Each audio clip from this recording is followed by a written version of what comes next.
This episode is sponsored by the Cornell S.E. Johnson College of Business. The Cornell Executive MBA Americas program is designed for goal achievers from any industry. The program works by advancing your career without interruption, by providing global perspectives and intimate classroom settings, and by challenging, informing, connecting, and propelling you. Achieve your goals with the Cornell Executive MBA Americas program on the weekend and close to home. Search Cornell EMBA Americas in my city today. Welcome to the Ellevate podcast, conversations with women changing the face of business. And now your hosts, Maricella Herrera and Megan Oliver.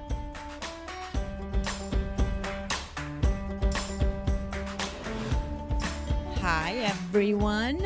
Welcome to another episode of the Ellevate podcast. I'm your host, Maricella Herrera, and here with the one and only Megan Oliver. Hi. How's it going?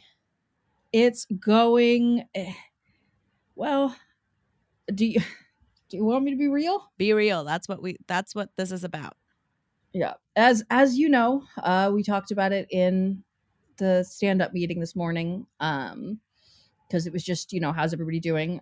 I'm sure when this comes out, it will have been about a week or two. But if anybody heard about the shooting, the mass shooting at the Allen Outlet Mall, Allen is like 25 minutes from me. I've been to that outlet. I used to work pretty close to it and pretty shaken up.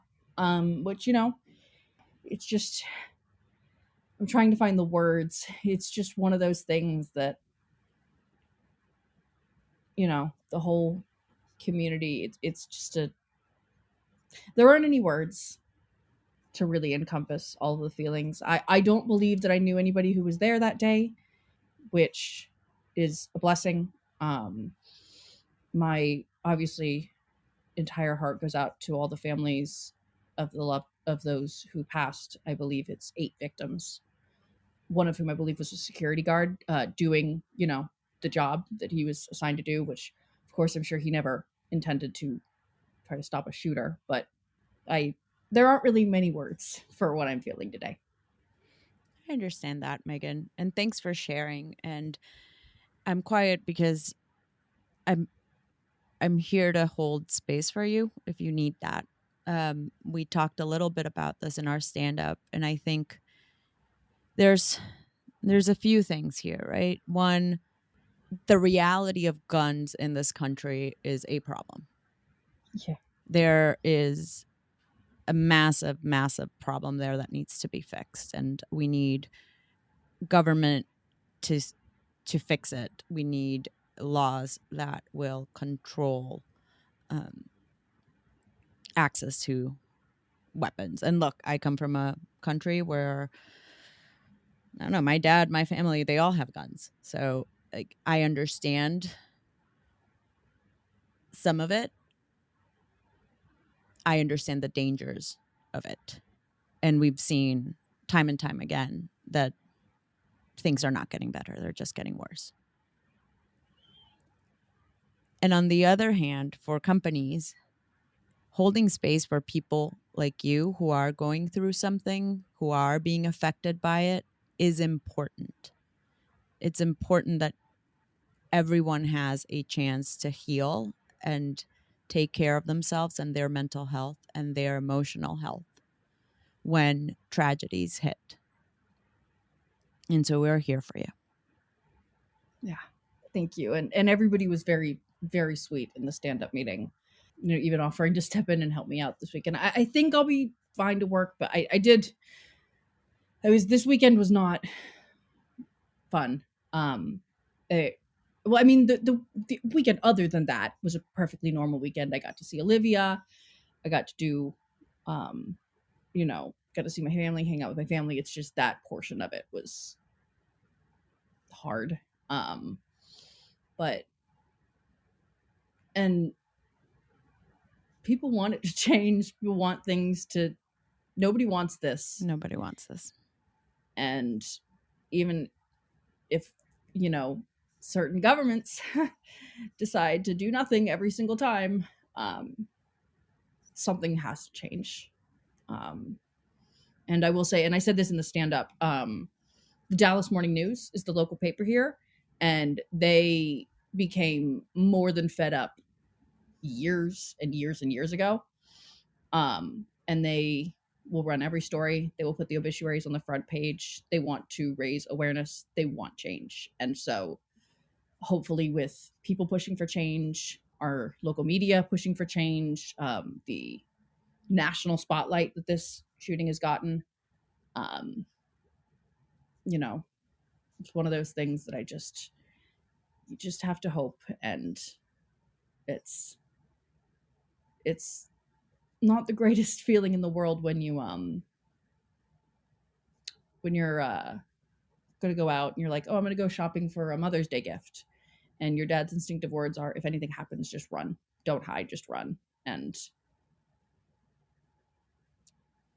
Yeah, yeah, we shouldn't, that should not be the response to I'm going to go get a Mother's Day gift.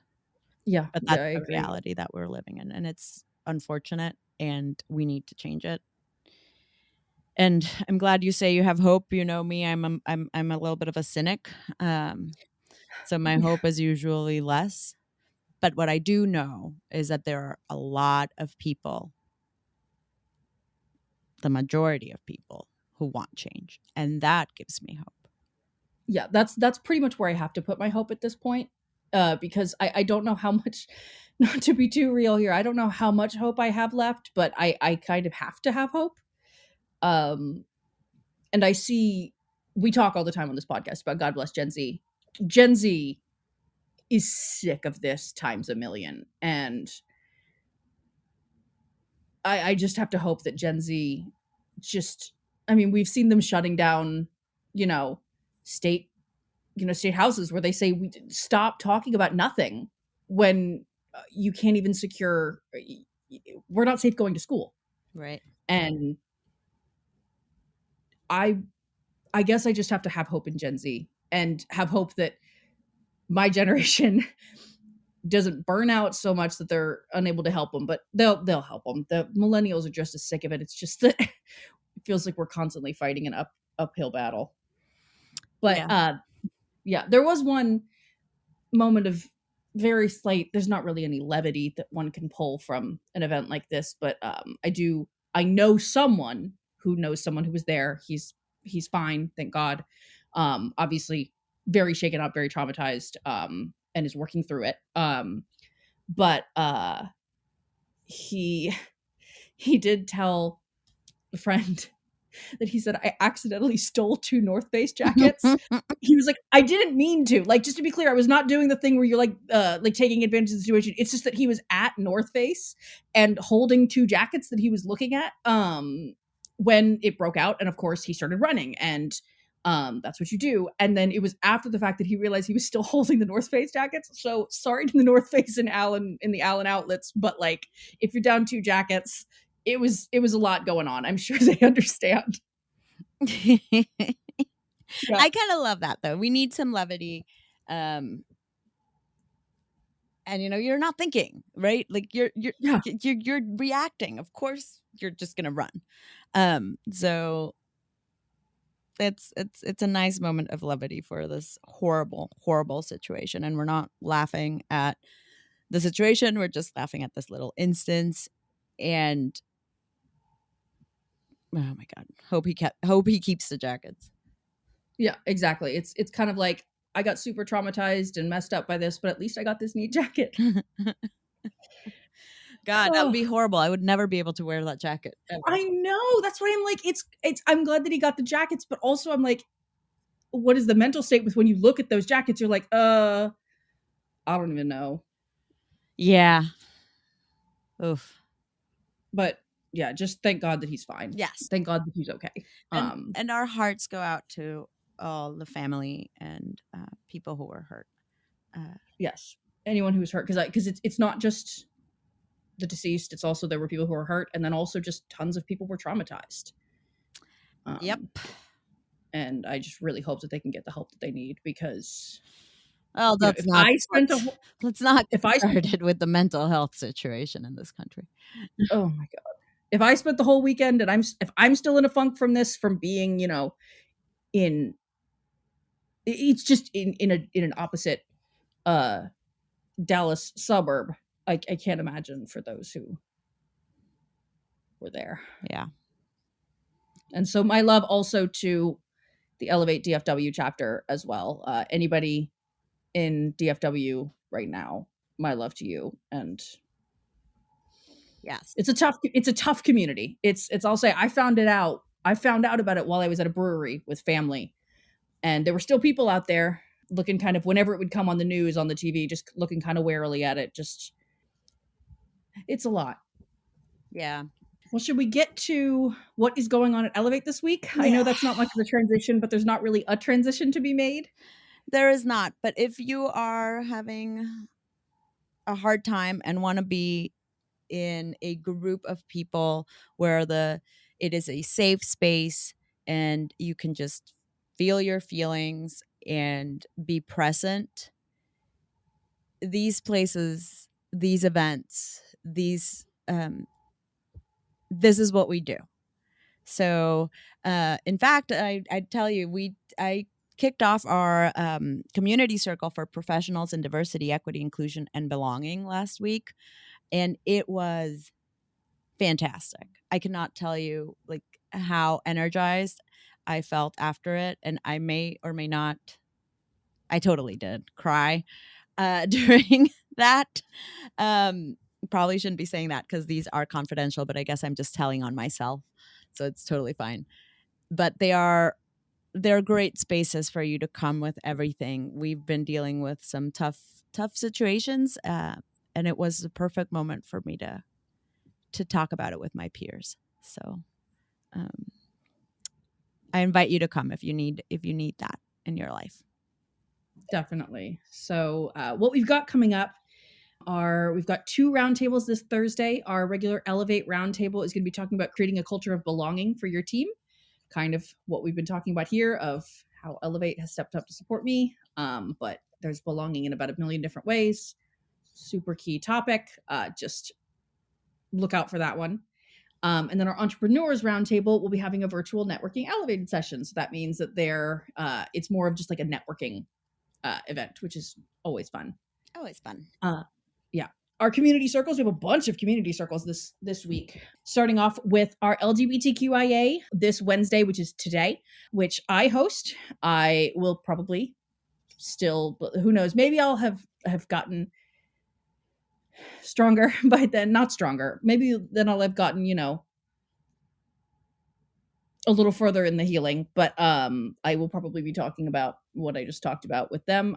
But this, because it's a great space to come forward, it's not just about being LGBTQIA, it's also about being a human and dealing with the world and everything. This one we are including, it is allies are welcome to join in this one. So if you are not a member of the LGBTQ community, but you are an ally, you are welcome to join this month. On Thursday, we have our Asian and Pacific Islanders community circle. Next Tuesday, we have our 40 plus professionals and our Black Women Plus community circles. Those are separate. They're at different times, so you can go to both if you identify with both. And I hope you do. Like Megan said, it's about being human, right? And I know that I've heard it sometimes. We don't, unfortunately, still haven't rolled out all the community circles that we would love to have.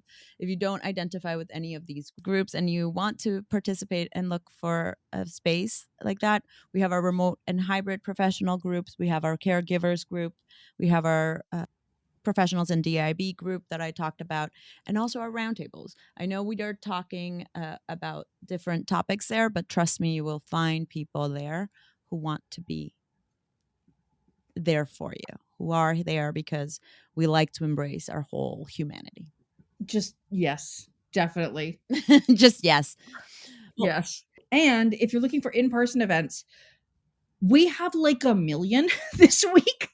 So like, I am so sorry if I miss any to any of our chapters. Please send me a correction if I miss some. I think I've got them all, but let me know if I miss any. So if you are in San Francisco, they're going to be talking personal finances post-pandemic. This is today.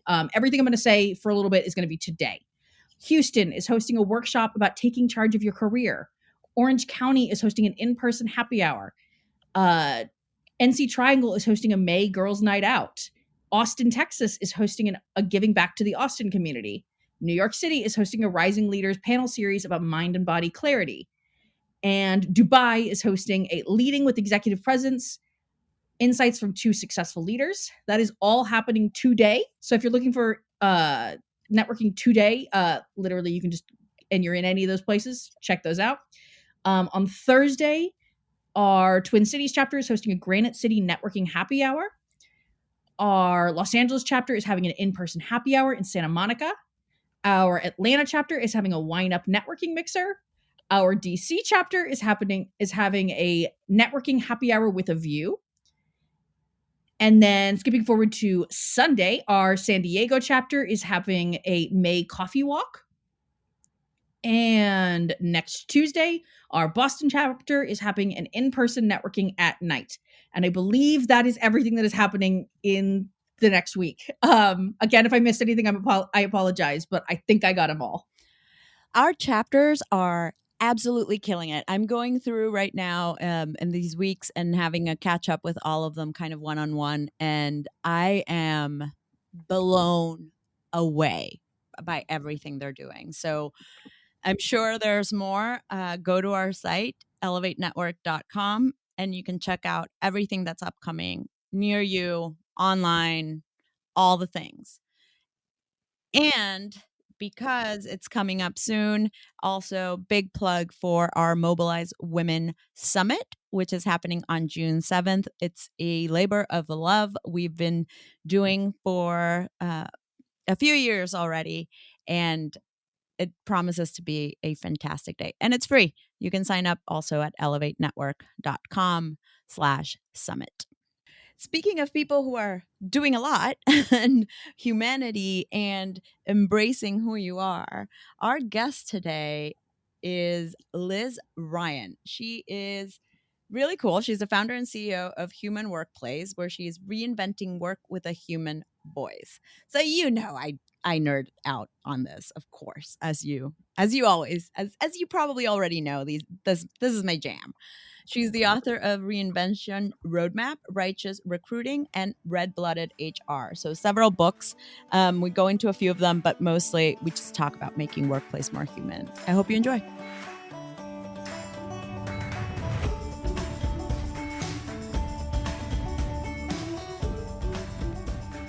Hi, I'm here with Liz Ryan. Liz, how are you? I'm really good. Thanks. Well, thanks for being here after a long weekend. So I hope you had a chance to enjoy and take some time off. Yeah, absolutely. How about you? I did. It was busier than I hoped, but in all good ways. Okay, magnificent.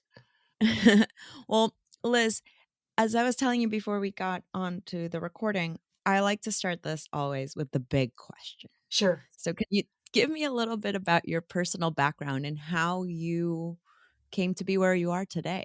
Okay, well, thank you, Maricella, for that question. I was an HR person for 1,000 years.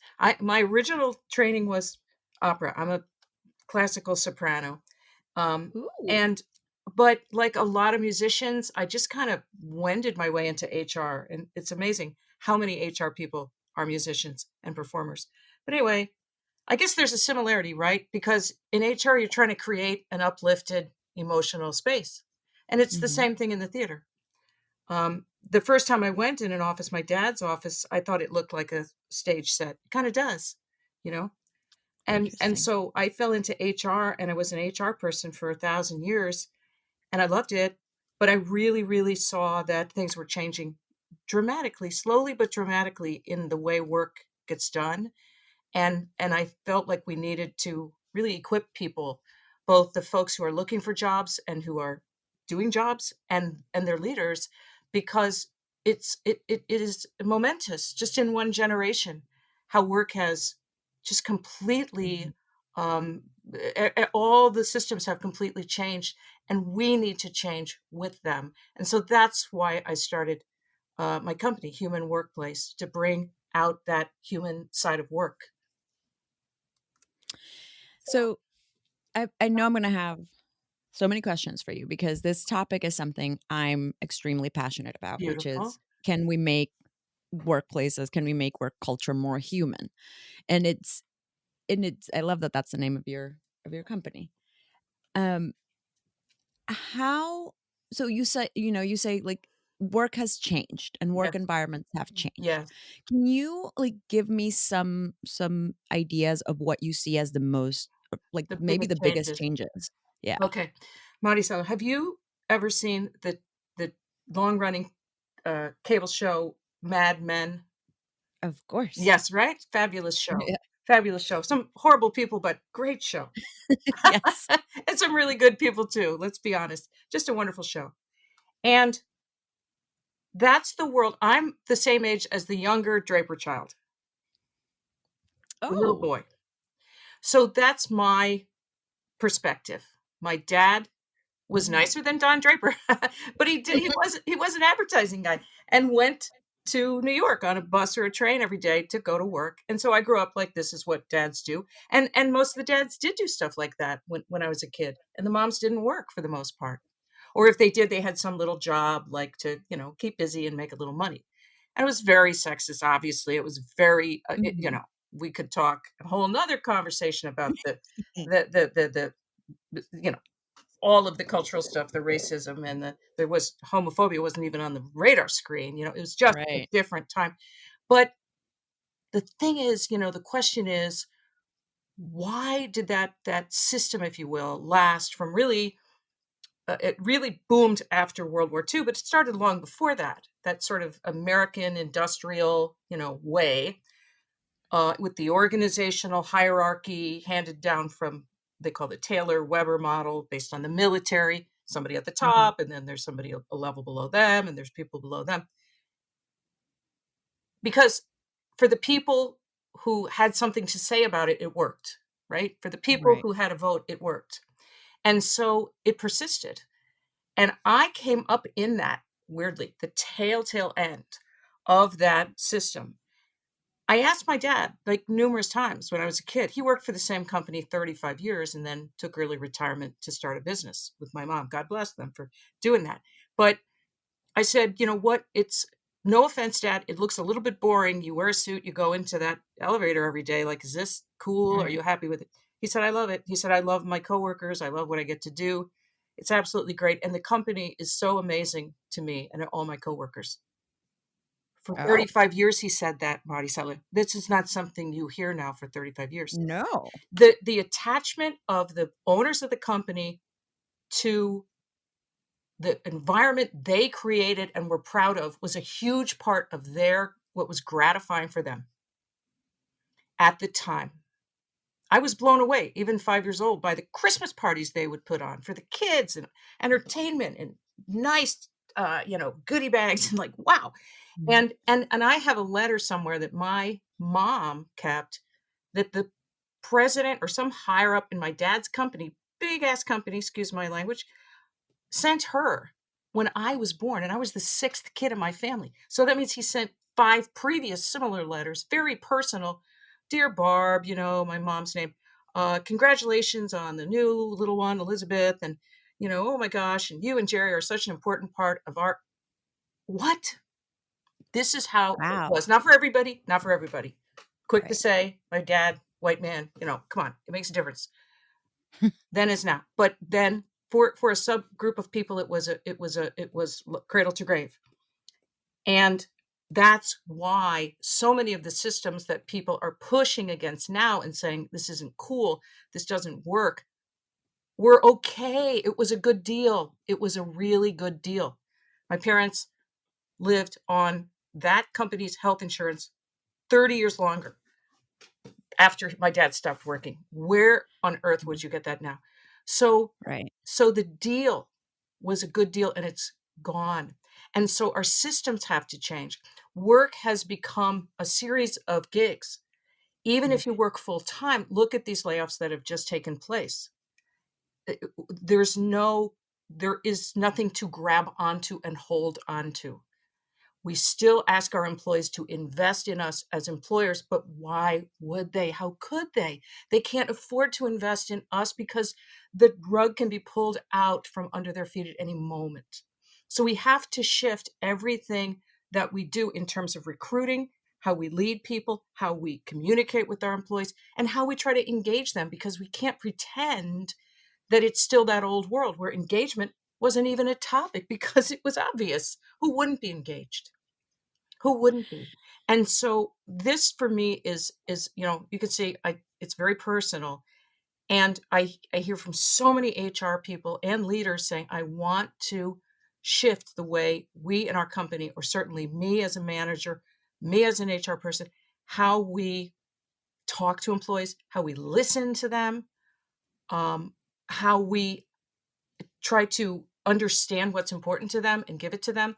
We still have a mindset that employers are in charge, and that's very dangerous because people have feet, they can leave.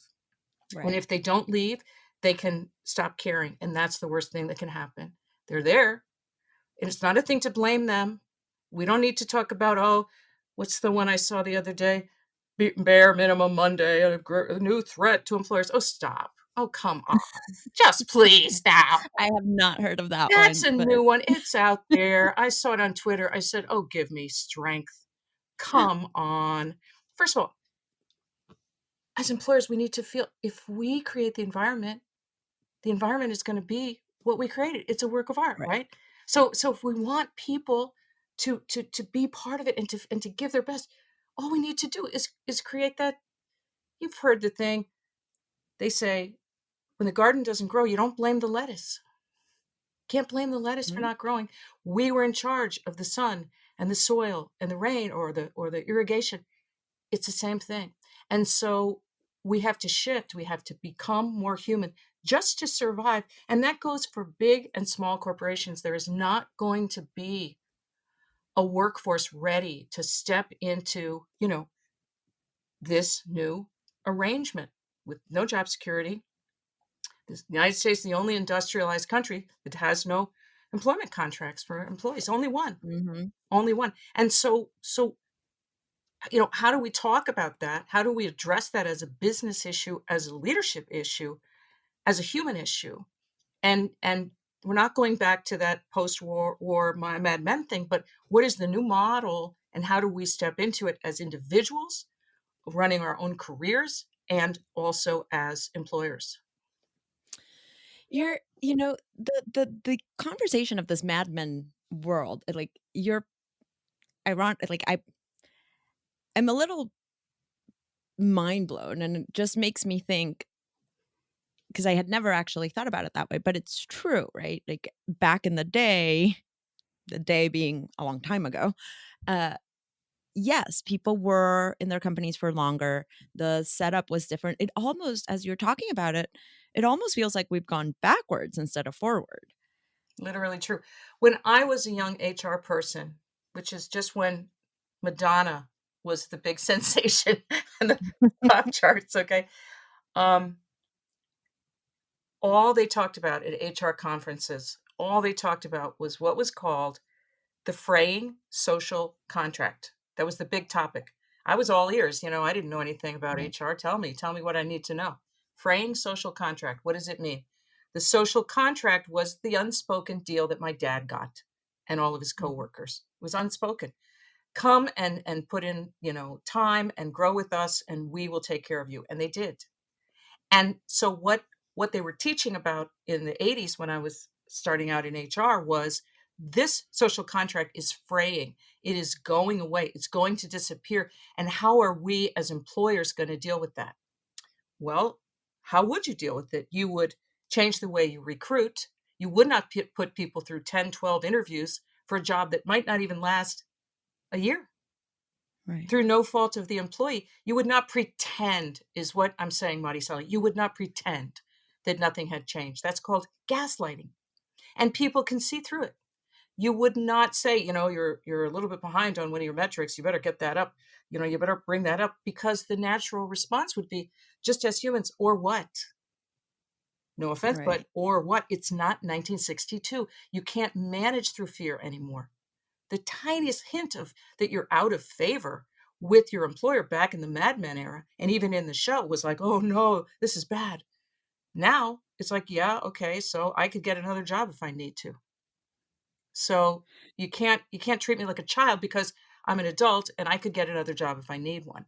So this is the fundamental shift that we still, unfortunately, too often have this idea like I'm the employer and I'm up here, I'm the VP and I'm in charge. Okay. Look at this gentleman, Schultz, who's the CEO of Starbucks. He gets up in front of, I forget if it was the media, shareholders, a mix, and said, Mhm. they're not us, meaning the employees looking for a union. They're not us. No, baby doll, they are literally us. They are the company more than you because they make the Yeah. coffee and interact with the customers. You are living in an ancient world that is sinking into the sea, dude. They are us more than you. You're a billionaire. We are not billionaires. They are us and you are not. And this is what has to shift is we have to get out of this 19th century mindset that somehow lasted all the way through the 20th century as well. So we have to stop thinking so employers should stop thinking they have the power, like you said. They have power, but I have a different kind. It's not the power of fear. It's the It's not power power. to say it's so easy, and I'm so vehement on this, fanatical on this point. It's so easy to create a really good environment where people want to be, and it costs nothing. It's so Yep. easy. And that's what we need to do and get out of the mindset, well, I'll put that person on probation. I'll make them stop. I'll have a serious conversation with them. No, no, no. It's not a prison, right? Prisons are messed up too, but it's work. You're looking for something. You're looking for that fizz, that pixie dust. You're trying to create this good energy and disseminate it. And so our first thought cannot be, I'm the boss and I will boss. No, no, no, no. Step back and say, what's going on? What can I learn? How can I support you in what you're trying to do? So if somebody misses their metrics one day, you say, how can I help you? Right? Right. It would be obvious. People are mostly good, right? It would be obvious if we hadn't been steeped in this mindset that bosses bring the hammer down. Right. Yeah, you're talking almost like servant leadership. Kind of, except there's all kinds of great ideas out there. And if people Right. find a great idea and it inspires them, I say, God bless, go forth and do it. I for me, it's actually goes back a couple steps further back. Servant leadership is a mindset and a set of techniques, and it's wonderful. But I say all the way back to, why would anyone listen to or care about what their manager has to say? Why? Well, their manager could fire them. It matters, right? That's fear. That connection is fear. The other one is because I respect the person, Mm-hmm. because they've helped me in the past. That is a relatively simple and intuitive message for first line and second line managers to get and to hold on to, because they're with their team and they can feel how they can tell daily basis how I help this person out. Then, the next time I ask for something, they're going to do it. It's a big duh, right? It's how we live our lives. And it's such a Thirdly, much more powerful connection. much more powerful connection, a real connection. You get higher up in the organization and the managers, the leaders are shielded from that because they're not in those day-to-day interactions. Right. Although they should be. It would be really good if they were.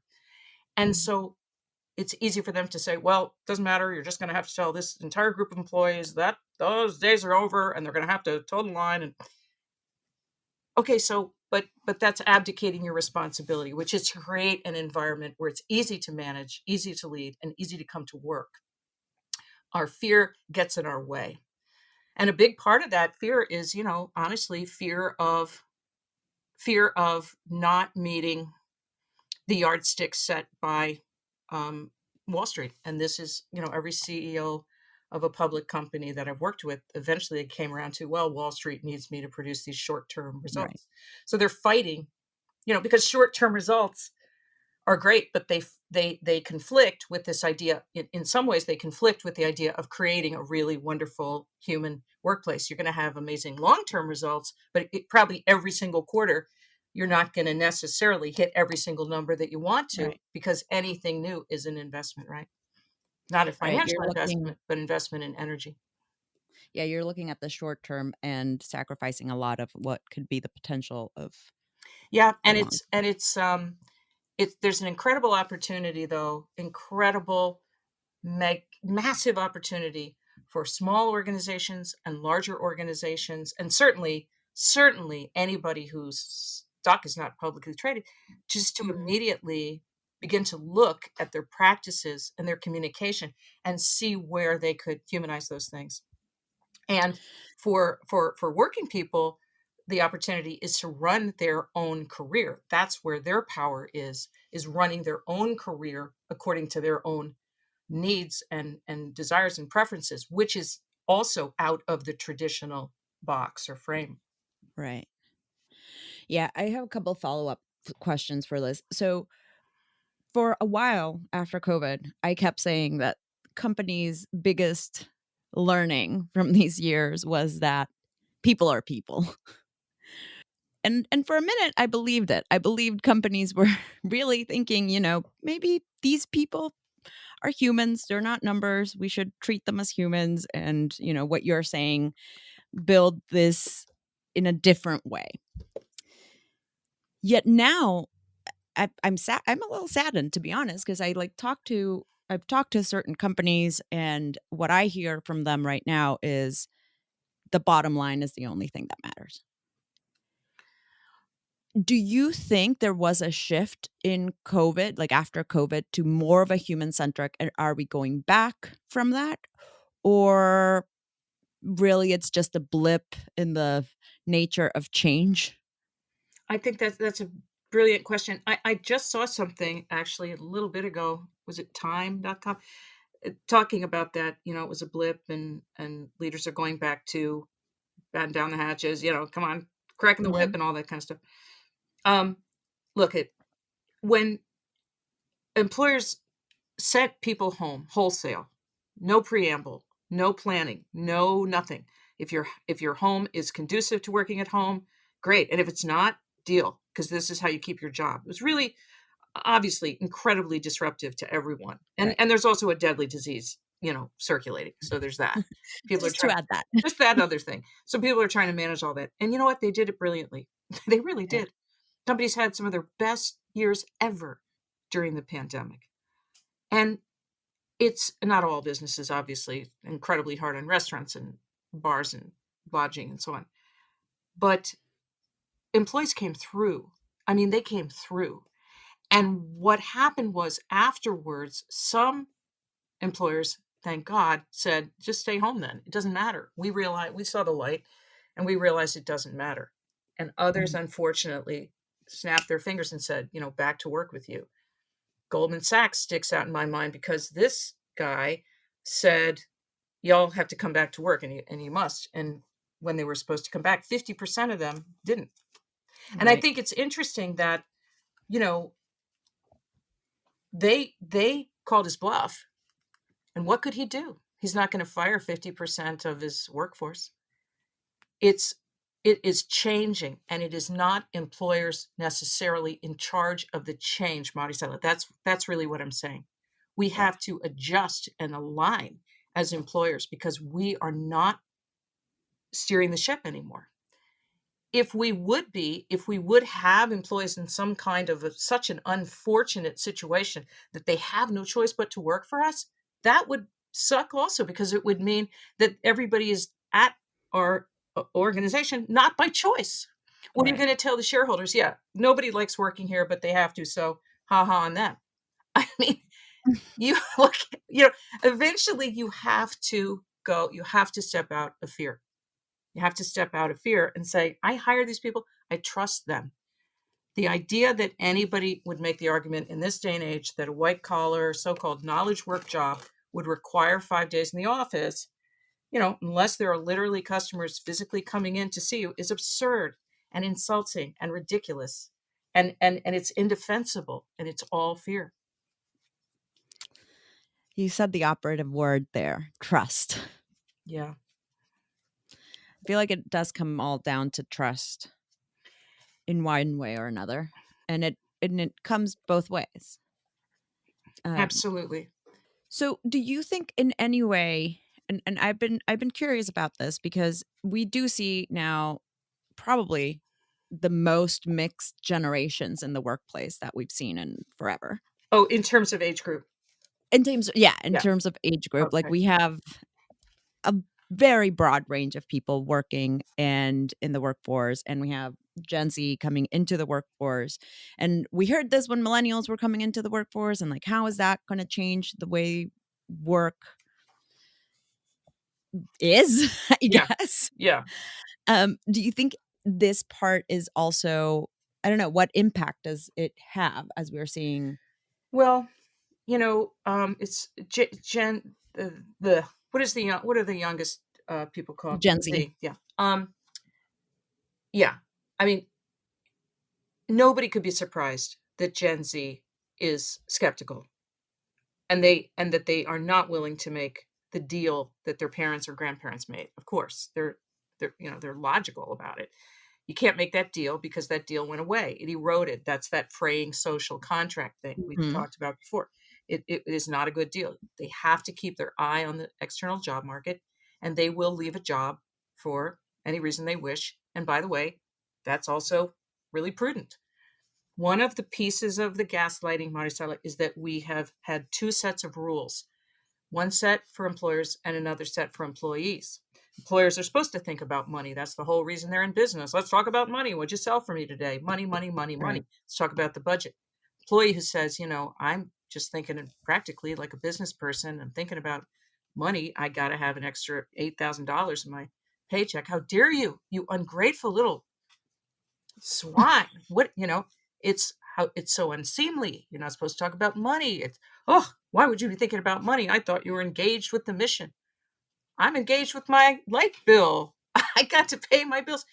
It's absurd. And what people are seeing through it. And Gen Z is saying, no, I will go across the street for $1 an hour raise. Yes, I will, because it's $2,000 a year that I need. Don't put me down. That's ridiculous. You have no place to put me down. You're the person who could have kept me if you had used some of your political brownie points that you stored up, some of your political capital, to go to the big boss and say, this employee needs $1 an hour raise. You didn't do it. Mhm. God bless you. You're not my leader anymore. Bye. And so Gen Z is leading the way. Young generations, youngest generation at any moment kind of tends to do that. They're Mhm. not going to settle for the same deal, and nor should they.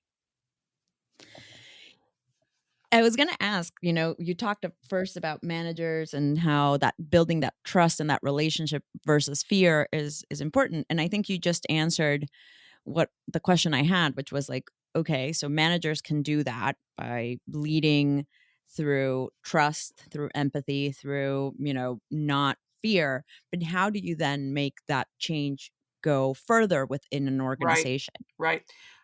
Okay, so managers ask what their employees need and they do their best to deliver it. Right. And so that could be flexibility on a given Friday or some other scheduling thing, or it could be tools or resources or access to someone. It could be almost anything. It could be just a listening ear, some guidance, non-judgmental guidance. Um, and then managers owe it to themselves to feel their own power.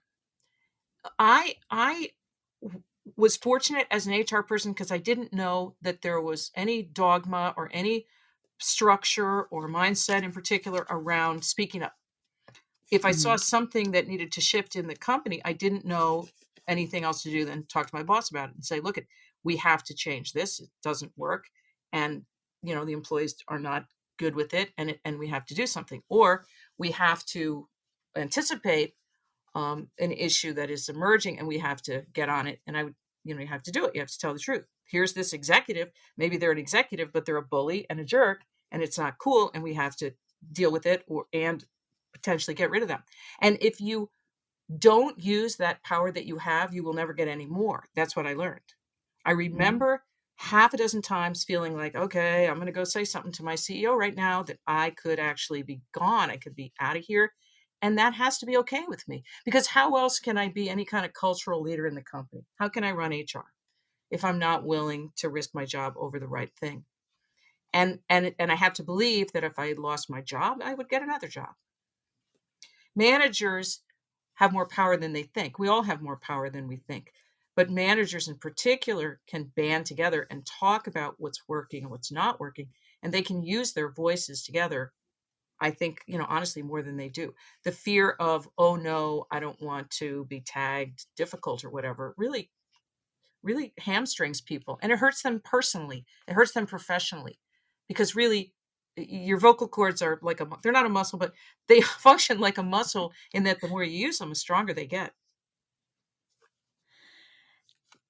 I love everything you just said because I do agree with you wholeheartedly that managers have a lot more power than uh, we think. And one of the things that you just said, which was, band together or talk or see how you can collectively use that power to create more change.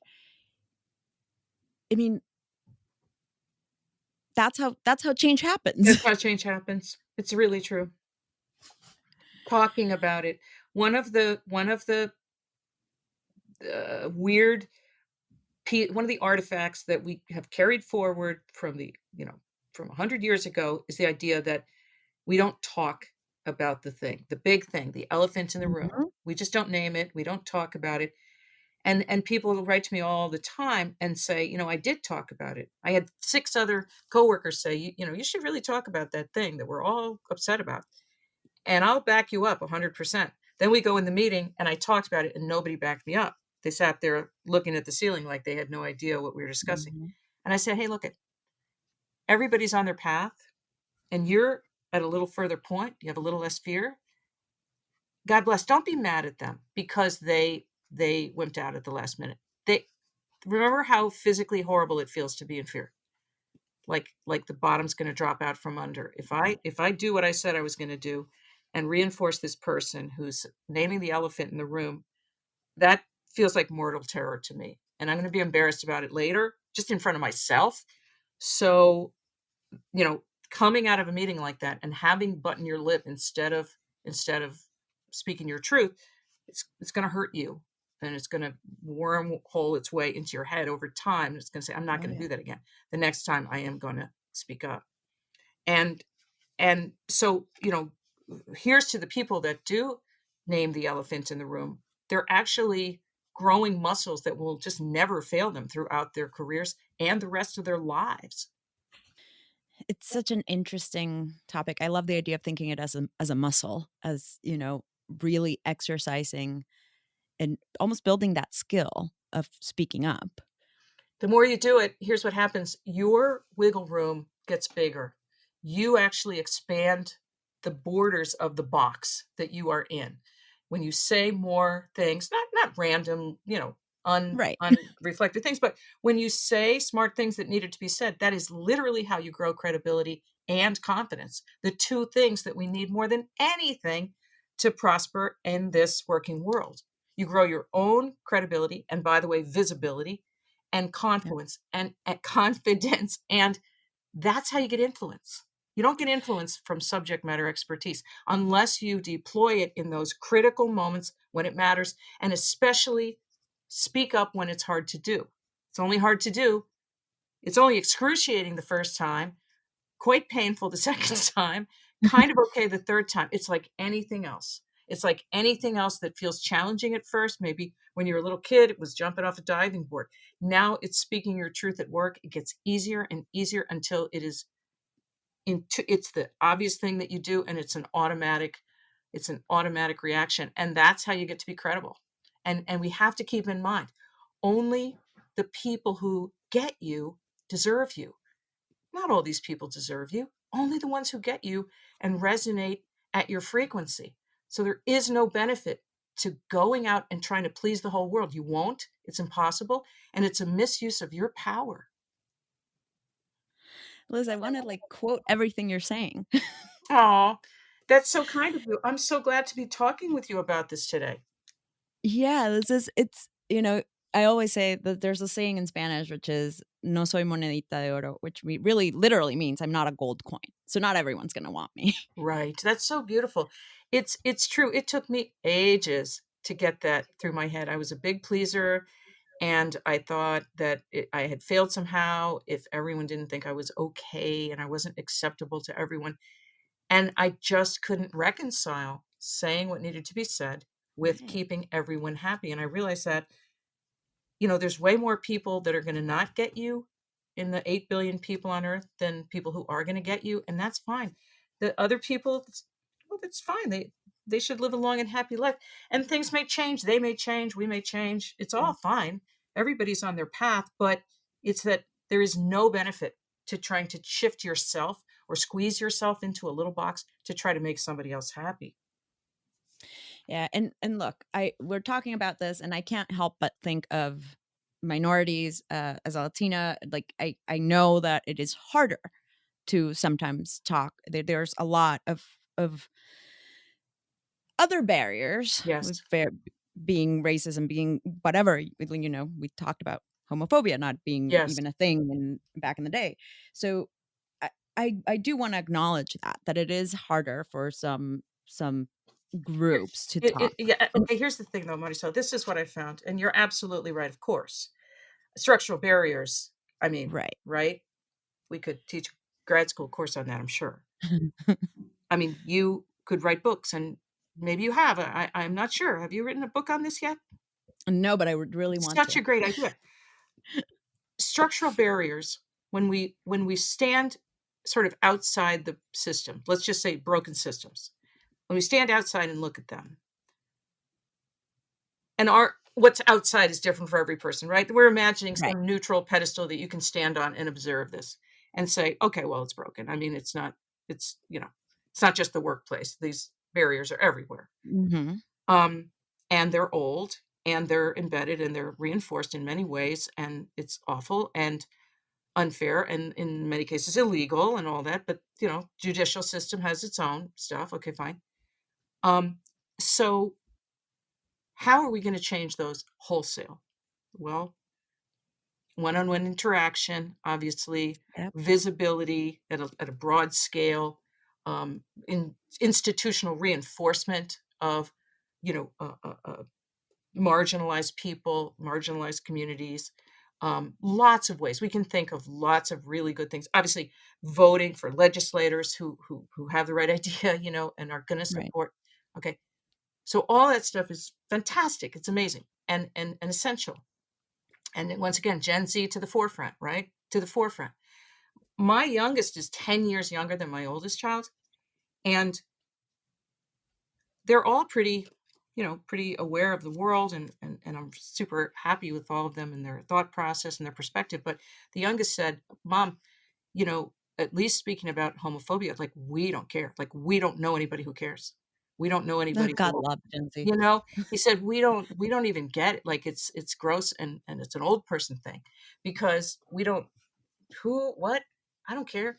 He says the kids in my school, it would be the last thing anybody would ever talk about. And I just say, oh, God bless you, God bless you.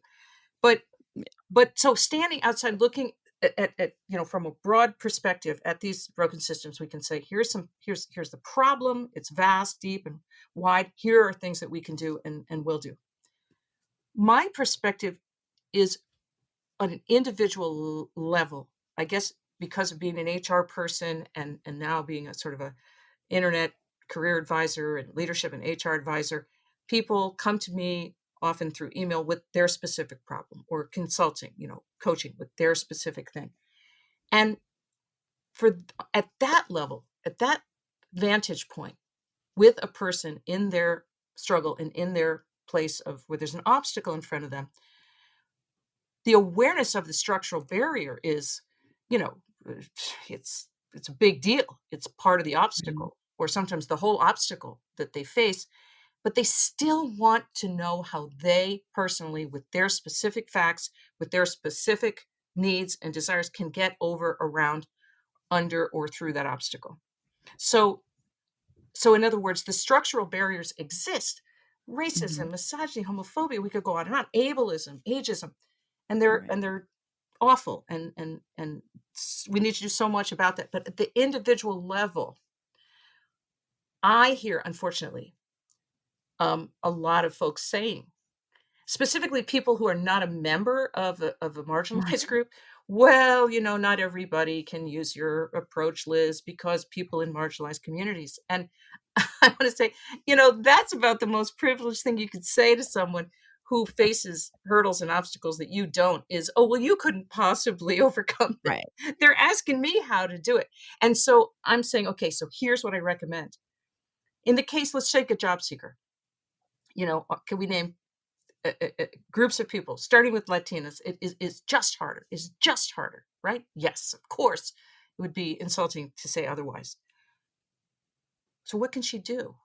Well, obviously use her community, you know, um, do networking, grow her visibility, all kinds of practical, wonderful Mhm. things. But eventually, if she's going to take control of her own career on her terms, she's going to have to say, at some level, only the people who get me deserve me. And that's not all of these people.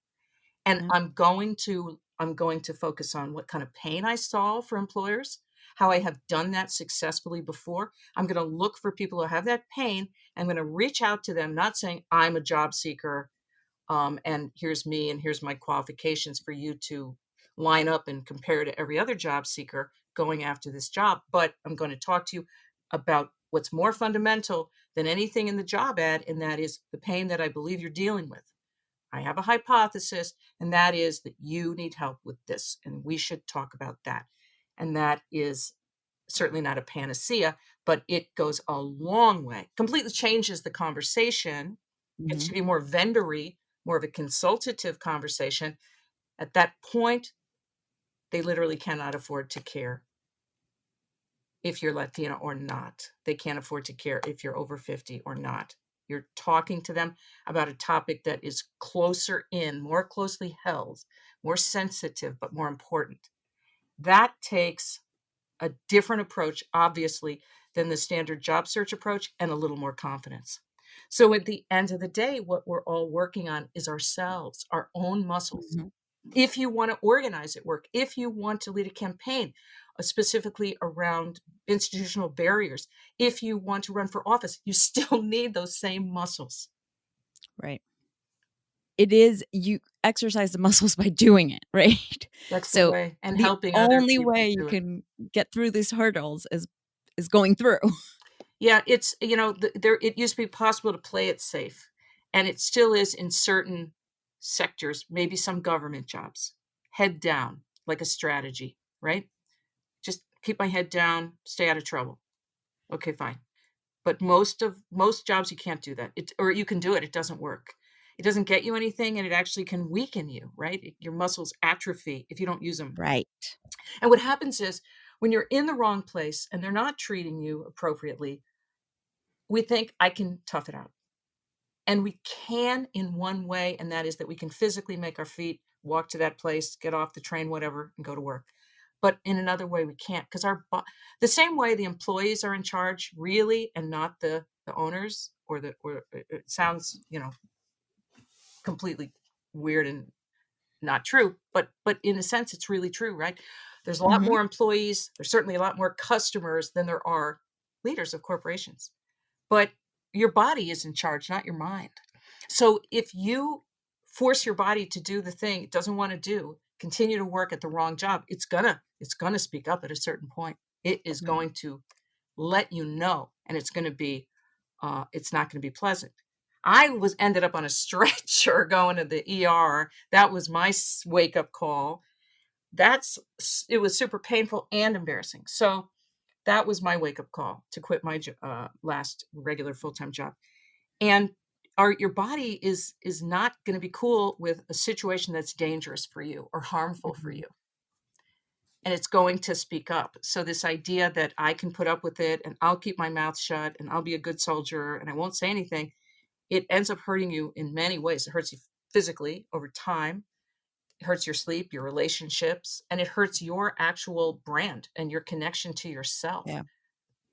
And it's kind of I don't know. I'm thinking about it, and it's so true how, in the end of the day, as hard as it is to voice and to, people who get me, and not everyone will get me, it is so much more harmful and harder to stay quiet. It can really be, and you learn that you know when people talk about it when they finally quit the job and they really found their voice Right. or get laid off and they say, "Oh my gosh, I can't believe what I tolerated.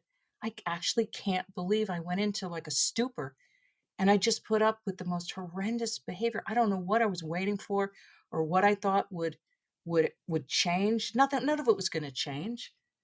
And then we, as their friends, can say, "No, you made that layoff happen, or you made that reorg happen because it just you had to get out of there and you weren't going to be able to do it. But now you're out." And it was painful and it was disruptive and it was scary because you lost your income, obviously. But Mm. don't you feel better now? Liz, thank you so much. I feel I definitely kept you longer, so I'm Oh, sorry about well, that. I didn't mean to take up your day. But like I said, I'm very passionate about these topics. So I it's love it. Maricela, yeah. is it okay if I say something? We talked about such great topics, and I didn't say one single word about like how we help people. Would it be okay if I Yes, please. mention that? So, yeah, so this idea of the changing workforce and people being equipped, a big piece of it has to do with job seekers and people in transition because the rules are all different now for how you actually get a job. It's not going to work to just sit behind your computer and, hit Indeed and LinkedIn and send out applications and there's a lot more to it now. And that's why I am training a small group of amazing people to be career coaches and work with me, teaching the human workplace mindset and methodology to people in transition. And so, folks who are interested in learning more about that, becoming a career coach with my help, they can reach out to me on LinkedIn or support at humanworkplace.com. Thank you, Liz. We'll add your LinkedIn and the email Awesome. to the The notes notes, so of course. people That's can reach perfect. out. Thank you so, so much. No, thank you. This was great. This was I'm so glad. very. I kind of needed it, to be Oh, honest. okay. And listen, Maricela, hey, thanks for everything you do. Thank you. Well, we're gonna do our little lightning round to Okay, yes.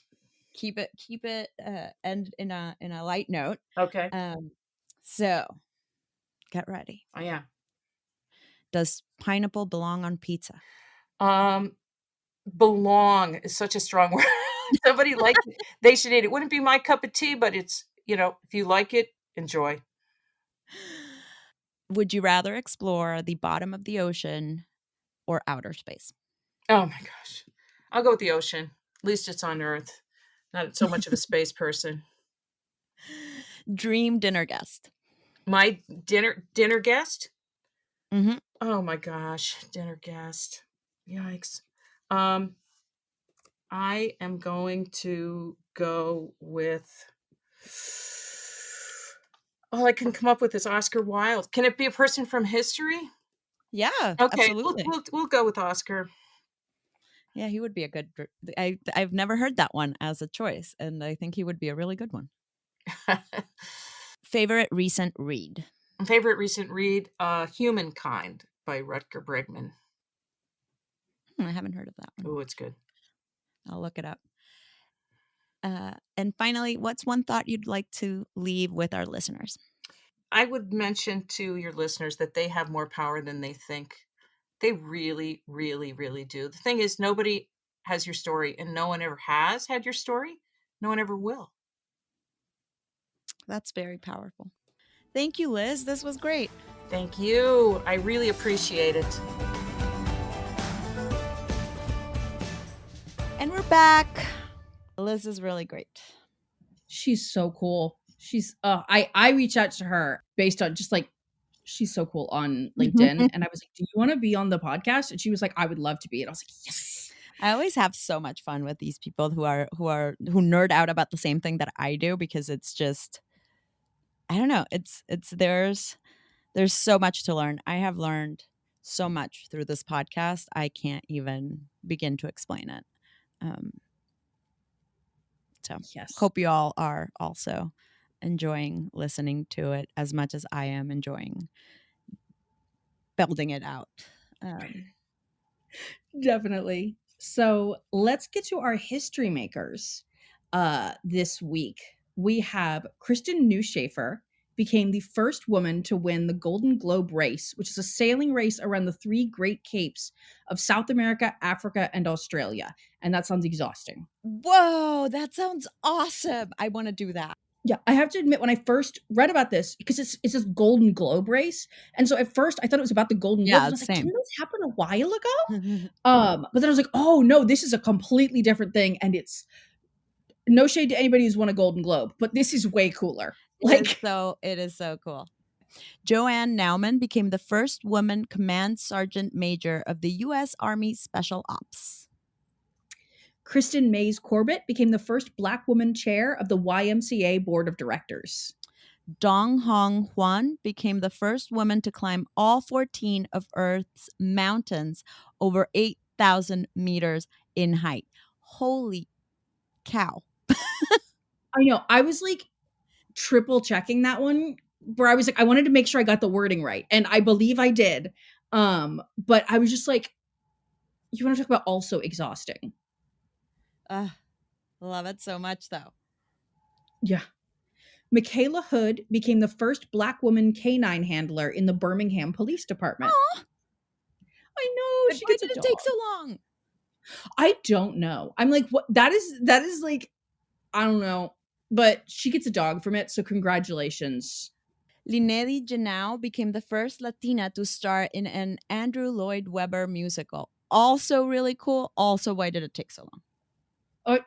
Because, I love musical theater. You know, I love musical theater, but musical theater has a lot of strides to make toward diversity, and it is making those like it is. There's a lot of active work being done, which I appreciate, but like it definitely there's work that needs to be done. Yep, absolutely. It's really great to celebrate history makers, and we will be doing that at our Mobilize Women Awards and Cocktail Reception on June 6th. So the day before our virtual summit, we will actually be in person in New York City the evening of June 6th, and we will be awarding 3 incredible women who have done amazing things. One of them being our very first History Maker Award, which will go to Vice President Rochelle Montoya, the first woman elected official of the Navajo Nation. Very excited about it. And speaking of Mobilize Women, I'm actually going to introduce next week's guest, because I will be interviewing. I know you've heard me speak now one interview with the history makers, but I'm actually going to be doing this podcast where I'll be talking to Rumaitha Al-Busaidi, who is an Omani marine scientist and environmental activist working on sustainable solutions to climate change. She serves on the board of the only environmental NGO in the country, Environment Society of Oman, and actively works with the Omani government on sustainable diversification strategies in food production, as well as climate change adaptation strategies. She's advised the Biden administration. She's advised the Arab League on empowering Arab youth in the climate change negotiation space. She's a member of the first ever Arab Youth Council on Climate Change. She's also co-chair of the World Economic Forum's Davos Lab, where she co-authored the Youth Recovery Plan featuring policy recommendations from over 2 million young people across the globe. She's going to be speaking at Mobilize Women. That's in our virtual summit on gender equity and climate change. She's so cool, and you have to listen to this episode. I cannot wait. I cannot wait to listen to this. I'm sure it'll be fantastic. And yeah, when I first read about her, I was like, absolutely, we need her at Mobilize Women, and I'm very excited that she accepted. So we're going to have a great conversation. That session, Gender Equity and Climate Change, is, I believe, one of our first sessions of the day on June 7th, and it's going to be a powerful one. So hope you can make it, and hope you can listen to next week's episode. Most definitely. We will see you then. Bye. Bye. Ellevate Network drives real results for ambitious women trying to break through the glass ceiling and achieve success in their careers. We offer a platform full of resources and opportunities for growth, all designed to help you unlock your potential. With Ellevate support, you can take the first step toward achieving your professional goals. With a supportive community and tangible resources at your fingertips, you're only one step away from reaching your fullest potential. Join us today and take advantage of our 30-day free trial to start building the career of your dreams. Thanks so much for listening to the Ellevate podcast. If you like what you hear, you can subscribe, give us 5 stars, and share your review. You can learn all about Ellevate membership and all the great things that Ellevate Network is doing at our website, www.ellevatenetwork.com. That's ELLEVATE network.com. And special thanks to our producer, Catherine Heller. She rocks. Thanks so much, and join us next week.